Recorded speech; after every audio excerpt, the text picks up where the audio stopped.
Souvenez-vous, dans Éphésiens, l'apôtre Paul a d'abord donné cette instruction tellement précieuse qui nous révèle et qui nous construit notre identité en Christ.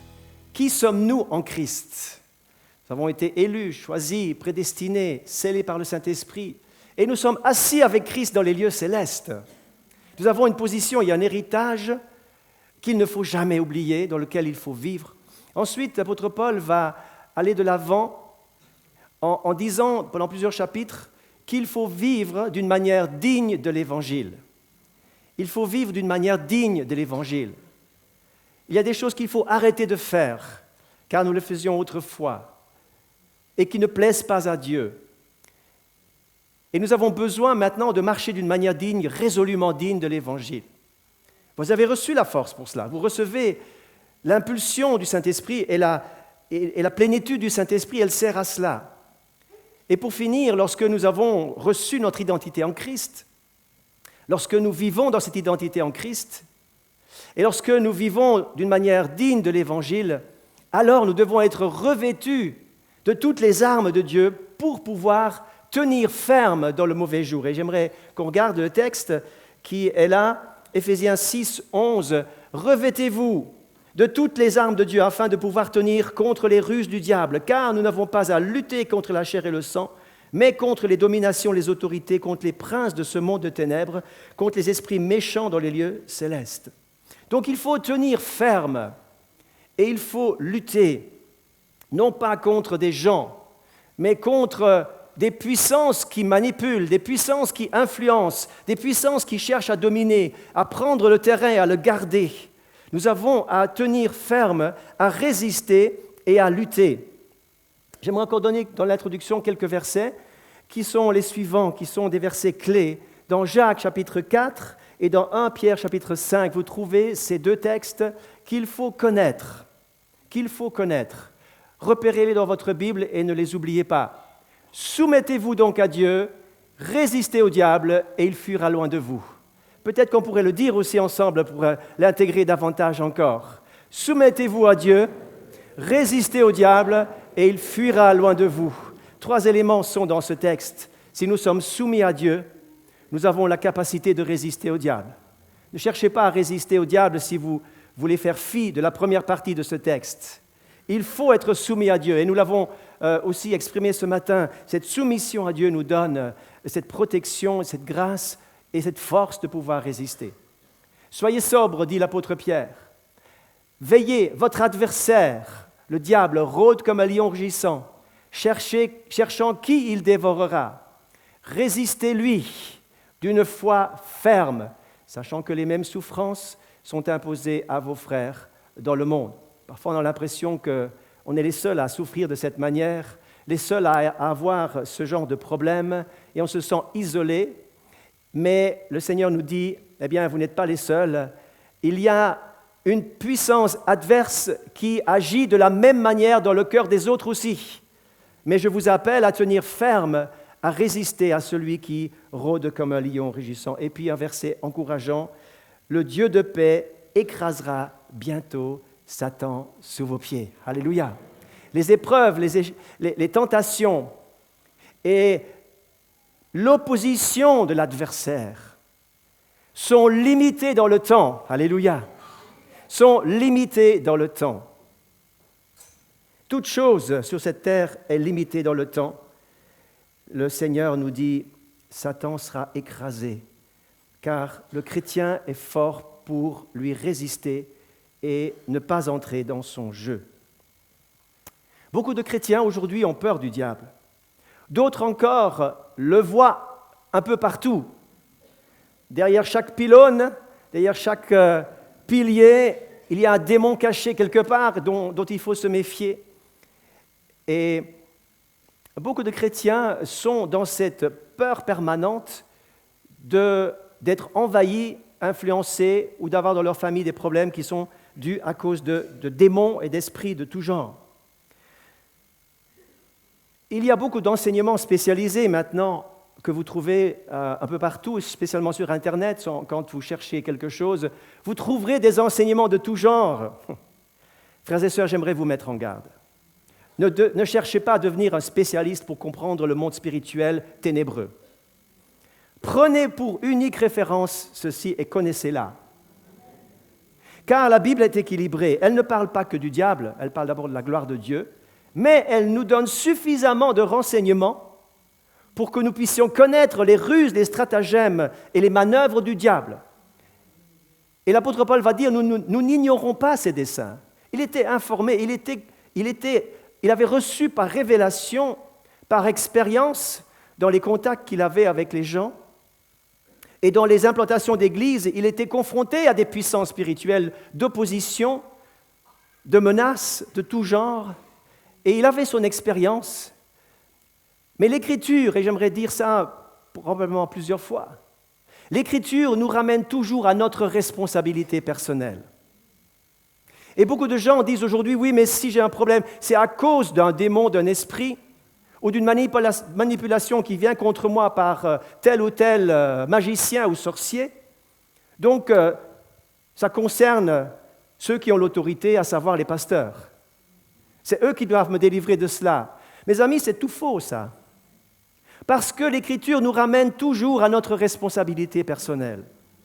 Nous ne sommes jamais des pauvres petites victimes qui sont soumis à des esprits de ci ou de cela. Nous devons nous-mêmes nous lever pour réagir, pour résister et tenir ferme. Et puis, nous sommes dans un temps où le monde entier le réalise, qu'on ne provoque pas le monde spirituel négatif. Il ne faut pas provoquer les esprits. Il ne faut pas agresser le monde spirituel. Même l'ange Gabriel n'a pas osé, lui qui est un grand archange, il n'a pas commencé à se moquer, à provoquer, à ridiculiser les démons, ou le diable même. Mes amis, quelle erreur de se moquer de tout et de n'importe quoi, car cela retombera sur nous. Faisons attention. La Bible donc nous parle d'un juste équilibre biblique qui est important et indispensable. L'apôtre Paul nous dit qu'il nous faut être sur nos gardes à chaque instant, veiller, être revêtus de l'armure dont parle Éphésiens 6. Nous devons être remplis du discernement et de ne pas ignorer les ruses du diable, car le mot ruse, c'est le mot grec méthodeia, qui veut dire tricher. Quelqu'un qui cherche à nous rouler dans la farine, quelqu'un qui nous poursuit pour nous avoir, pour nous attraper et nous faire du mal. Nous ne devons pas ignorer de quelle manière l'ennemi de nos âmes cherche à nous éloigner de la relation avec Dieu pour nous faire tomber. Il perturbe, il trouble, il s'oppose. Il utilisera toutes les formes de péché possibles pour s'infiltrer, pour mettre le pied dans la porte, pour s'infiltrer sans scrupule, et surtout lorsque vous serez témoin de l'Évangile à l'extérieur. Avez-vous remarqué, lorsque vous prenez une position, vous prenez une bonne décision, une bonne résolution, vous prenez un pas de foi et vous dites maintenant, je veux obéir à Dieu, je veux maintenant cesser de faire cela, je ne veux plus retomber dans les mêmes travers, je veux plaire à Dieu, je veux maintenant davantage lire ma Bible, davantage prier, prendre du temps au lieu de simplement laisser venir les choses et finalement négliger un tas d'autres choses. Lorsque vous prenez des positions, avez-vous remarqué que tout à coup ça devient plus difficile? Il y a une opposition quelque part. Il y a une opposition, il y a une contrariété, il y a un trouble, il y a quelque chose qui vous dérangera. Il y a une opposition qui se lève alors que vous vous levez pour faire la volonté de Dieu. L'opposition va se lever. Nous n'avons pas à lutter contre la chair et le sang, mais contre les puissances qui, eux, dans les lieux célestes, vont chercher à troubler, à freiner et à bloquer. Bien-aimés, dit l'apôtre Pierre au chapitre 4, ne soyez pas surpris comme d'une chose étrange qui vous arrive, de la fournaise qui est au milieu de vous pour vous éprouver. Est-ce que vous êtes surpris de tout cela? L'apôtre Pierre dit, il ne faudrait pas être surpris, car c'est ça justement ce qu'on appelle la confrontation des royaumes. La confrontation des royaumes. Lorsque je deviens citoyen du ciel, je passe d'un royaume à un autre royaume. Lorsque je passe du royaume des ténèbres au royaume de Dieu, eh bien, je change de royaume. Et une fois que j'ai changé de royaume, je suis impliqué dans un combat, dans une confrontation de royaumes. On peut projeter ce verset, ce suivant, texte suivant. Vas-y, suivant. Voilà. Rendez grâce au Père qui vous a rendu capable d'avoir part à l'héritage des saints dans la lumière, qui vous a délivré de la puissance des ténèbres et vous a transporté. Est-ce qu'on peut dire ensemble délivré des ténèbres? Et j'ai été transporté dans le royaume de lumière. Donc j'ai changé de royaume. Et cette confrontation de royaume paraît dans tous les livres bibliques. Partout où l'apôtre Paul est arrivé avec l'Évangile pour implanter l'Église, il y a eu à chaque fois des réactions. L'Évangile ne laisse pas différent et suscite une opposition spirituelle. Ce ne sont pas des gens qui s'opposent, ce sont des puissances qui s'opposent. Dans le livre de Daniel en particulier, dans l'Apocalypse aussi, vous trouvez cette montée de la confrontation pour devenir une guerre. L'Apocalypse nous dit qu'il y a une guerre dans le ciel. Et les guerres terrestres sont le résultat de guerres célestes. Ce sont des confrontations de royaumes, de puissances qui s'entrechoquent et qui causent un mal de ce type-là. Nous vivons ce temps de la fin où l'activité du Saint-Esprit est en augmentation. Alléluia. L'activité du Saint-Esprit qui convainc, qui se révèle, qui se manifeste. Et partout. Et nous vivons un temps intense au niveau de l'action du Seigneur et nous devons nous réjouir de cela. Mais en même temps, nous vivons une croissance, un crescendo de la puissance du mal qui est aussi en augmentation. D'où cette confrontation de plus en plus forte. Nous lisons ça dans Romains chapitre 1, chapitre 2, 1 Jean, l'Apocalypse, etc. Alors, comme nous avons dit, nous ne voulons pas mettre sur le dos du diable toute chose, cependant nous voulons considérer comment il agit. Comment il agit. Et cet enseignement de ce matin me semble important, et que vous puissiez bien l'intégrer, que vous puissiez bien le savoir pour pouvoir lutter efficacement et lui résister correctement. Donc nous allons voir maintenant l'ennemi qui a des noms et des stratégies. L'ennemi a des noms et des stratégies. J'aimerais vous parler et voir dans l'Écriture quelques aspects de la nature diabolique pour que nous puissions lui résister correctement. Premièrement, Satan veut dire quoi? Ça veut dire ennemi, adversaire. Ennemi, adversaire. Il va toujours s'opposer à Dieu et aux enfants de Dieu, à l'Église de Dieu, au projet de Dieu, au plan de Dieu. Il va toujours s'opposer, par définition, il s'oppose. Par exemple, nous trouvons dans plusieurs textes, mais j'en ai pris un, 1 Thessaloniciens 2, 18. L'apôtre Paul va dire « J'aurais aimé aller vers vous, mais simplement, Satan m'en a empêché. » Il ne dit pas que l'Esprit ne m'a pas conduit vers vous. Il voulait aller, c'était dans le plan de Dieu, mais il y a eu une opposition ou des tas de choses qui se sont manifestées pour que réellement cela empêche l'apôtre Paul, même au niveau de ses déplacements. Pensez, je ne sais pas si votre venue au culte du dimanche se passe toujours d'une manière lisse. Luc nous parlait tout à l'heure de la neige qui tombe, mais c'est encore gentil ça, comme opposition. Mais regardez comment vous êtes, vous devez être vigilant pour venir bien disposé au culte, parce qu'il y a un tas de choses qui veulent vous empêcher de venir, n'est-ce pas? Vous êtes subitement plus fatigué que d'habitude. Subitement, il y a un tas de choses qui ne vont plus, etc. Je ne vais pas allonger et décrire des choses dans lesquelles vous allez vous retrouver, forcément, parce qu'on y est passé tous par là, ceux qui ont un peu d'expérience. Et puis, pensez un peu à tout ce qui veut vous empêcher de bien vivre le culte. Vous êtes là, mais il y a un tas de choses. Il y a un tas de choses qui veulent vous vous distraire, vous brouiller, des pensées qui viennent, du vécu de la semaine passée. Il y a tellement de choses qui veulent vous empêcher de recevoir avec foi la parole de Dieu pour qu'elle vous édifie et qu'elle transforme votre vie. C'est ça ce combat spirituel. Vous avez à faire face à un adversaire, ne lui laissons aucune place. Ne disons pas simplement, bon, c'est comme ça, et puis j'aurais dû faire attention. Oui, il faut faire attention. Mais il y a quelqu'un qui veut nous empêcher. Il y a quelqu'un qui Si vous allez au cinéma, vous n'aurez pas ce même genre de problème. Mais par contre, pour venir à l'église, vous aurez des combats de différents types, de tout genre. Je me souviens d'une expérience qui était vraiment assez hallucinante. Il y a quelques années en arrière, une de nos filles partait à l'étranger pour 6 mois au moins, et au moment où les bagages étaient faits pour aller à l'aéroport, il y avait quelque chose qui manquait.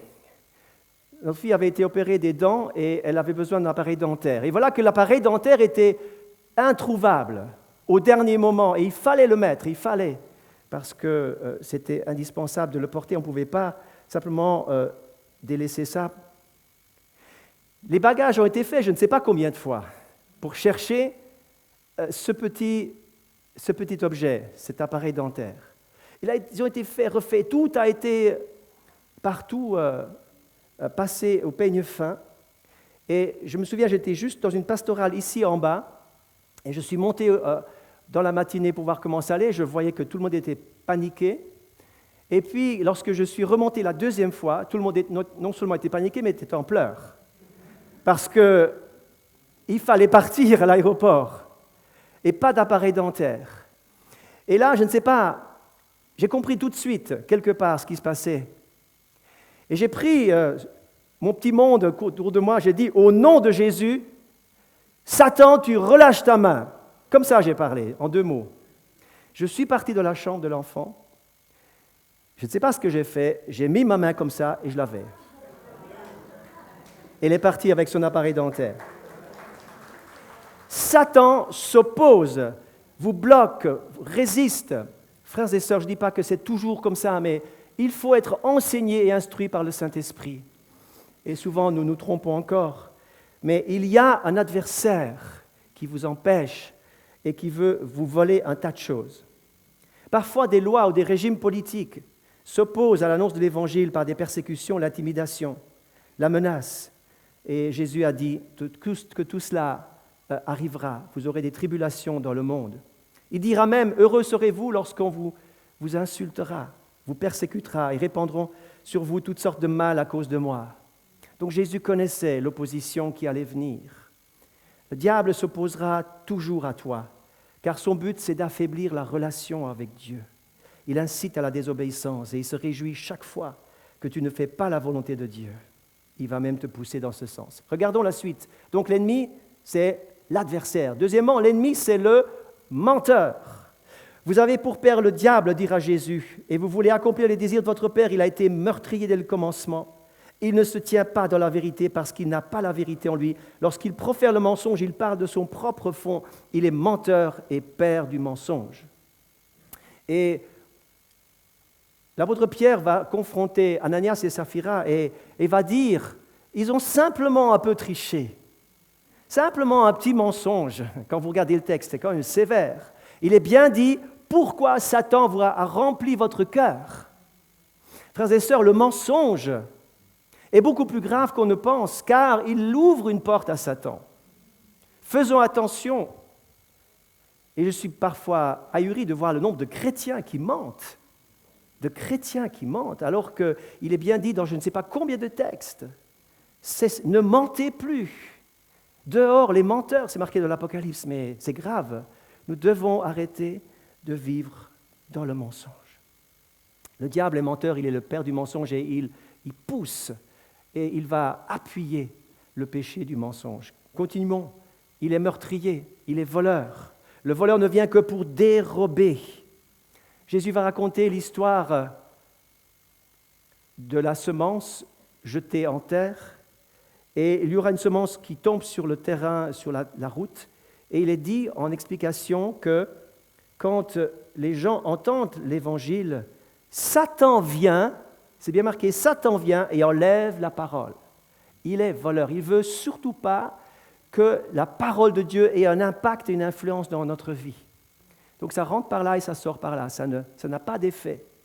Frères et sœurs, il est voleur de la semence de Dieu, de la parole de vie qui a un impact puissant, qui ne retourne jamais à vide. Soyons sur nos gardes et gardons notre cœur plus que toute autre chose. Le texte a été lu aussi tout à l'heure. Il continue encore dans Jean 10, 10. Il est venu pour dérober, égorger et détruire. L'intention du diable, ce n'est pas seulement voler, tricher, s'opposer, c'est de nous conduire jusque dans la perdition et dans la mort. Frères et sœurs, j'aimerais vous dire ce matin, ne jouons jamais avec la mort. Les pensées de mort ou les pensées de meurtre doivent être traitées et doivent être libérées dans le nom de Jésus. Le diable est derrière tout ce qui s'appelle meurtre ou mort. Ne lui laissons aucune place. Résistons-lui d'une foi ferme. Et ce matin, soyons délivrés. J'aimerais, pendant cette prédication, que des choses cachées dans les cœurs puissent venir à la lumière, afin que la délivrance puisse s'opérer et que la lumière puisse jaillir dans les ténèbres. L'ennemi vient pour égorger et détruire. Finalement, c'est ça qu'il veut. Regardons encore d'autres termes. Diabolos veut dire calomniateur. Qu'est-ce que c'est la calomnie? Chercher à discréditer quelqu'un, diffamer, noircir, accuser injustement, toucher à l'honneur de quelqu'un, médire de quelqu'un. Le diable est très fort pour présenter un Dieu différent du Dieu de la Bible, n'est-ce pas? Il a réussi avec Adam et Ève de dire que Dieu n'était pas bon. Il a réussi à leur faire croire que Dieu ne leur disait pas toute la vérité. Il a réussi à tordre l'image du Dieu parfait, du Dieu merveilleux, du Père céleste. Il a réussi à tordre l'image et Adam et Ève sont tombés dans le panneau. Et si Adam et Ève sont tombés dans le panneau, nous pouvons très facilement tomber dans le panneau aussi.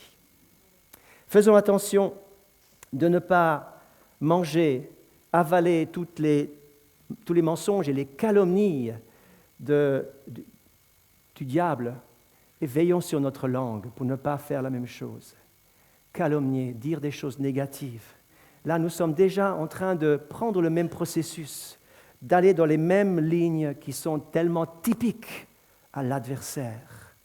Trop de chrétiens font le jeu de l'adversaire et parlent pratiquement comme lui, suggèrent pratiquement les mêmes choses que lui, que tu n'es pas valable et que c'est nul, que c'est négatif, et que, etc. On calomnie, on touche à l'honneur, on accuse injustement, on diffame, on décrit, on rabaisse. Toutes ces choses sont de la nature du diabolos, calomniateur. Encore deux autres caractéristiques. Il est l'accusateur. Lisez avec moi dans Apocalypse 12. J'entendis dans le ciel une voix forte qui disait « Maintenant le salut est arrivé, et la puissance et le règne de notre Dieu et l'autorité de son Christ, car il a été précipité, l'accusateur de nos frères, celui qui les accusait devant notre Dieu jour et nuit. Ils l'ont vaincu à cause du sang de l'agneau et à cause de la parole de leur témoignage. Ils n'ont pas aimé leur vie jusqu'à craindre la mort. » Est-ce qu'on peut dire ensemble ce verset? Ils l'ont vaincu à cause du sang de l'agneau et de la parole de leur témoignage.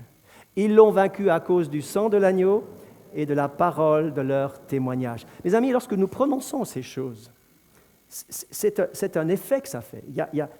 C'est la parole de Dieu. Ce n'est pas parce que je vous demande de répéter ça, je vous demande de dire ce que Dieu dit. Waouh, c'est pas n'importe quoi. Lorsque nous prononçons, et ma conclusion sera dans ce sens, résistez-lui en étant rempli de la parole de Dieu et en la prononçant. C'est comme ça que Jésus a défait Satan. Il a prononcé cette parole de Dieu en face de l'adversaire comme l'épée de l'esprit qui est la parole de Dieu.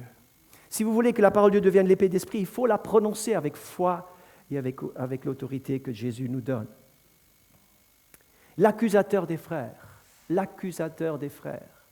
Vous savez, le diable va nous suggérer un tas de mensonges. Il va nous dire, par exemple, « Mais tu peux bien faire ça. Il le mérite bien, n'est-ce pas? Tu peux bien y aller. Alors vas-y, sors tout ce que tu as envie de sortir. » Et de toute façon, les autres le font aussi. Si tu ne le fais pas, d'autres le feront. Et ça ne fait rien, tout le monde fait ça. Donc il va banaliser la chose.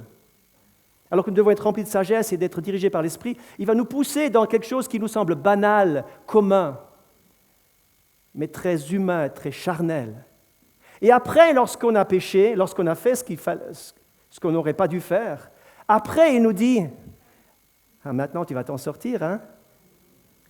Je vais te tenir la tête sous l'eau, tu ne peux pas être pardonné de ça, c'est trop grave ce que tu as fait. D'abord, il banalise, puis après, il accuse au point qu'on n'a plus la force, qu'on est condamné, culpabilisé, et qu'on n'a plus aucune victoire dans sa vie chrétienne. C'est comme ça qu'il agit, mauvais qu'il est, c'est comme ça qu'il agit. Frères et sœurs, soyons avertis des méthodes, des ruses du diable. Ensuite, encore une chose, il lie. Oui, cette femme courbée depuis 18 ans avait un esprit de maladie et Satan la tenait liée pendant 18 ans.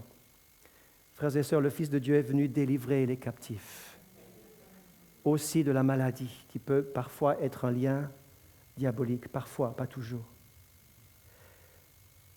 Comment ne lui laisser aucun avantage? Et je vais courtement maintenant poursuivre pendant 5 minutes avec le thème suivant. Comment ne lui laisser aucune porte ouverte? Aucune porte ouverte. Vous savez, lorsqu'il y a un cambriolage, c'est que quelque part, il y a une faiblesse dans la maison ou dans l'appartement. Quelque part, il y a une faiblesse. Il y a une fenêtre ouverte, il y a quelque chose qui était faible, une serrure faible, etc. Quelque chose a permis aux voleurs de trouver accès et vous dépouiller. Notre vie est comme une maison qui doit être hermétique. Dans les pensées, parties tellement vastes, mais tellement fragiles et vulnérables, dans nos comportements et nos habitudes et dans plein d'autres choses, nous avons dans nos maisons parfois des fragilités qui peuvent amener à des portes ouvertes. Et je vais certainement poursuivre la semaine prochaine, je vous dirai tout à l'heure les thèmes que je vais aborder. Premièrement, ne pas laisser une porte ouverte en cédant à la tentation. Si nous cédons à la tentation, nous ouvrons une porte. C'est pour ça que dans le Notre Père, il est dit « Ne nous soumets pas à la tentation, mais délivre-nous du mal ou du malin. » On peut traduire dans les deux sens. Le malin, c'est celui qui est derrière le mal, le diable. Et Jésus va prier dans ce Notre Père, qui est cette prière clé, il va dire « Ne nous soumets pas ». Ça ne veut pas dire que Dieu pousse de la tentation. Jacques dit que Dieu ne peut pas être tenté. Mais ne pas se soumettre à la tentation veut dire ne pas nous... Seigneur, aide-moi lorsque la tentation frappe à ma porte, de ne pas lui ouvrir la porte, de ne pas céder à la tentation. Aide-moi à ne pas entrer dans la tentation et de tomber dedans. Ne nous soumets pas à la tentation. La tentation, ce n'est pas encore le péché, mais c'est les feux clignotants. Attention, il y a danger. La tentation, on est tous tentés, y compris Jésus a été tenté. Mais on peut tous avoir la bonne réaction et au lieu de passer au feu vert, qui veut dire j'entre dans la tentation et je pratique le péché, je devrais passer au feu rouge qui dit stop. La tentation, c'est le moment c'est le moment de tension, c'est le moment d'hésitation et de choix. Soit je continue et je dis oui à la tentation et je passe au feu vert, je rentre dedans et je tombe dans le péché, donc, et à la coupure de connexion avec Dieu. Ou alors, je résiste à la tentation, je me soumets à Dieu, je prends une bonne décision et ensuite je passe au feu rouge et je dis stop. Regardez l'exemple de Caïn, tellement intéressant. C'est tout au début de la Bible, au chapitre 4. Vous avez cette tension qui habite Caïn. Vous avez ce problème qui est dans la famille, cette rivalité entre Abel et Caïn. Cette rivalité et ce contact coupé, Caïn qui commence à s'énerver d'abord, l'énervement passe à la révolte, il dit c'est pas juste que lui soit béni et moi je suis moins béni, c'est pas juste ce qui lui arrive et moi ce qui m'arrive, je ne vois pas arriver ce que je veux comme résultat. Et cette révolte commence à bouillir en lui et ça bouillonne de plus en plus et les stades suivants vont être activer la révolte, d'abord l'incompréhension, il est fâché, il commence à se révolter, il commence à devenir amer, il commence à haïr, et le stade suivant, puisqu'il y a plusieurs stades, ça va être la pensée de meurtre. Et tout à l'heure, nous avons dit que le meurtre, c'est le diable directement qui agit et nous pousse dedans. Et Dieu va lui dire quelque chose de très important. Lisez dans Genèse 4, chapitre 4, verset 7, je crois. 7. Et Dieu va lui dire, Caïn, pourquoi est-ce que tu es fâché à ce point-là? Dieu veut entrer en dialogue pour qu'il ouvre son cœur et qu'il sorte ce venin qui est en train de le ronger. Le péché est à ta porte, est tapis à ta porte comme une bête sauvage, cherchant à te dévorer, mais toi domines sur lui. Ça veut dire que même au stade de ce processus qui augmente, qui est en augmentation, qui veut envahir comme une fièvre, comme une maladie mortelle qui veut l'envahir au point qu'après il n'y a plus de retour possible pratiquement, Dieu va lui dire, fais attention Caïn, ne laisse pas cette bête grossir parce qu'elle va te dévorer. Ne lui ouvre pas la porte. Prends position, résiste. Confie-toi, repens-toi, réconcilie-toi, fais quelque chose, réagis. Mais Caïn est resté fermé. Et l'endurcissement a pris place de plus en plus. La pensée de meurtre s'est installée. Et finalement, il est parti de chez lui et il est parti exécuter finalement ce plan diabolique qui est de tuer son frère. Nous ne devons pas céder à la tentation. Prenons autorité sur la tentation. Réagissons. Ne laissons pas la tentation nous envahir et nous manger tout cru. Nous avaler. Ne restons pas plantés devant la tentation. Ne restons pas omnibulés par la tentation qui fait son travail et qui agit. Prenons position, frères et sœurs. C'est tellement important. Deuxièmement, pardonnez. Il nous est dit dans 2 Corinthiens 2, « Or, à qui vous pardonnez, je pardonne aussi. Ce que j'ai pardonné, si j'ai pardonné quelque chose, c'est à cause de vous en présence de Christ. Écoutez bien, afin de ne pas laisser à Satan l'avantage sur nous, car nous n'ignorons pas ses desseins. » Mes amis, le pardon est un chapitre tellement important qu'il faudrait développer dans d'autres messages. Mais juste cette pensée, le refus de pardon ouvre une porte à l'adversaire. L'apôtre Paul nous le dit ici. Nous ne laissons pas à Satan un avantage. Il faut relâcher, il faut pardonner, il faut libérer, il faut relâcher. Le pardon est libérateur pour nous et finalement empêche Satan de trouver en nous une porte ouverte qui lui donnerait une emprise et qui lui donnerait un droit sur nos vies. Il y a des gens qui n'ont pas la victoire parce qu'il y a un refus de pardon quelque part. C'est essentiel. Dans la relation d'aide, c'est un point qu'on aborde et par lequel nous passons tous, frères et sœurs. Nous passons tous par là, le combat au niveau du pardon. Encore 2 autres points. Ne laissez aucune porte à l'adversaire et ne dépassez pas les limites. C'est intéressant ce que l'apôtre Paul dit dans Éphésiens. Il dit « Renoncez au mensonge, que chacun de vous parle selon la vérité à son prochain. Car nous sommes membres les uns des autres. Si vous vous mettez en colère, ne péchez pas. Que le soleil ne se couche pas sur votre colère et ne donnez pas accès au diable. » La colère peut arriver. C'est une émotion qui n'est pas mauvaise en soi. On peut se mettre en colère contre l'injustice. Mais la colère devient quand même un passage délicat à un certain moment. Parce que si la colère commence à vous habiter, vous devenez colérique. Et vous fonctionnez de manière colérique et vous allez commencer à être en colère à droite et à gauche sur des gens qui n'ont rien à voir avec votre colère, mais ils sont victimes et cibles de la colère qui arrive et qui jaillit de toutes parts. Parce qu'à un moment donné, la colère ne peut plus être contrôlée. C'est comme une bête sauvage, encore une fois. Et l'apôtre Paul va dire, si tu es en colère, attention, Dieu ne dit pas que c'est un péché, mais si tu vas trop loin, ça devient un péché. Et ça devient même très dangereux, parce que la colère peut arriver au stade suivant, qui est la vengeance, la violence et des choses comme ça.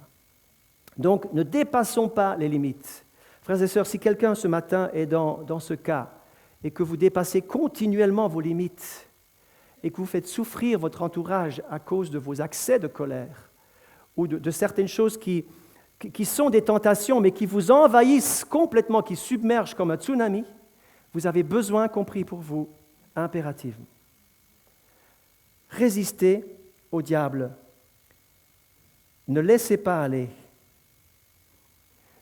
Le diable est comme un lion rugissant, cherchant qui il pourra dévorer. Mais j'ai une bonne nouvelle pour vous ce matin. À la croix du Calvaire, le diable pensait tuer Jésus. Mais en fait, c'est lui qui a été défait. Et s'il est encore un lion rugissant, le Seigneur lui a tiré les dents. Une épouse de pasteur avait eu cette révélation. Son mari a eu une crise cardiaque, il était aux soins intensifs. Et elle priait intensément pour lui. Et tout à coup, l'image est arrivée, la gueule du lion, mais qui n'avait plus de dents. Et elle a su qu'il peut rugir pour mettre fin à la vie de ce ministère. Mais il n'a plus de dents, il ne peut plus toucher vraiment, il ne peut plus faire de mal. Le diable peut, c'est vrai, nous pouvons souffrir dans nos corps. Il a la capacité à certains moments de nous faire souffrir. Mais il ne peut pas toucher à notre âme, qui appartient au Seigneur, qui est ce joyau. Et l'écrin de notre âme, c'est notre corps, mais à l'intérieur, il y a ce qui appartient au Seigneur, et nul ne nous ravira de la main du Seigneur, car nous lui appartenons. Nous lui appartenons. Alléluia. Ne donnons pas accès au diable. Encore une fois, soumettez-vous à Dieu, résistez au diable, et il fuira loin de vous. Une dernière pensée encore. Le diable cherchera toujours à vous isoler, à penser que vous êtes seul, que personne ne vous aime et que vous ferez bien de quitter l'Église, que vous ferez bien de ne plus aller là, etc. Il veut vous isoler car il sait très bien que lorsque vous êtes isolé loin du troupeau, vous êtes beaucoup plus vulnérable. Vous êtes moins encadré, vous avez moins l'enseignement, vous avez moins de choses, moins de protection. Et il cherchera à vous isoler. Ne t'isole pas, mon frère, ma sœur. Je te remercie d'être venu à l'église ce matin. C'est une preuve que vous êtes là pour être dans le troupeau, avec des frères et sœurs différents que vous ne connaissez pas tous, c'est pas grave. Mais vous êtes dans le troupeau et c'est une bénédiction d'être dans le troupeau de Dieu, dans la famille de Dieu.